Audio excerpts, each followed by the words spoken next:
जो हक्कभंग कुणाल कामरा यांच्यावर आणलेला आहे विधानसभेत असं कळते, त्याच्या संदर्भात त्यांना कोणत्याही कोर्टात जाता येत नाही। एक मुद्दा म्हणून ते उपस्थित करू शकतात जेव्हा ते FIR चॅलेंज करतील, त्यावेळेस त्याच्यातला एक मुद्दा म्हणून तो राहू शकतो की त्यांना कशा प्रकारे त्रास देण्यात येत आहे असं कुणाल कामरा सांगू शकेल।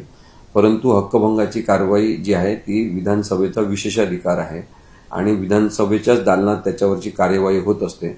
त्यामुळे कुणाल कामराला तिथे त्याचं म्हणणं सांगण्यासाठी बोलवलं जाईल आणि तिथे त्याचं म्हणणं ऐकून घेतल्यानंतर त्याला जास्तीत जास्त 3 दिवस ते 3 वर्ष अशा प्रकारची शिक्षा देण्याचे अधिकार सुद्धा विधानसभेच्या अध्यक्षांना आहेत। आता अर्थातच ही शिक्षा जी आहे ती दिवाणी स्वरूपाची म्हणजे सिव्हिल इम्प्रिझनमेंट स्वरूपाची असते।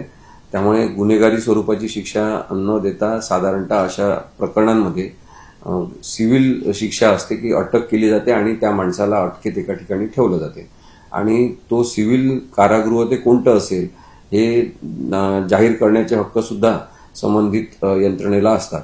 त्यामुळे एखाद्या खोलीमध्ये ठेवून आता सध्याचं हे तात्पुरतं सिव्हिल प्रिझन आहे असं म्हणून सुद्धा शिक्षा त्या ठिकाणी दिली जाऊ शकते स्थानबद्धतेची।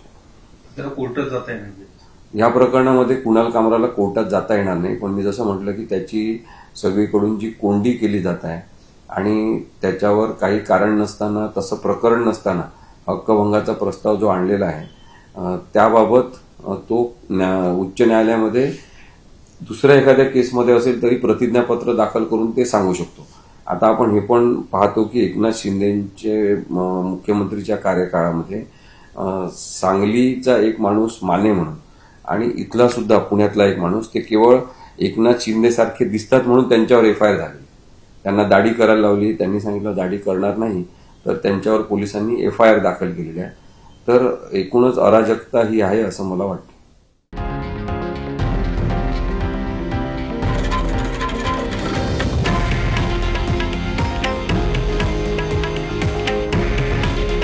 हे आहे देशातील नंबर 1 न्यूज नेटवर्क आणि आपण पाहत आहात TV9 मराठी।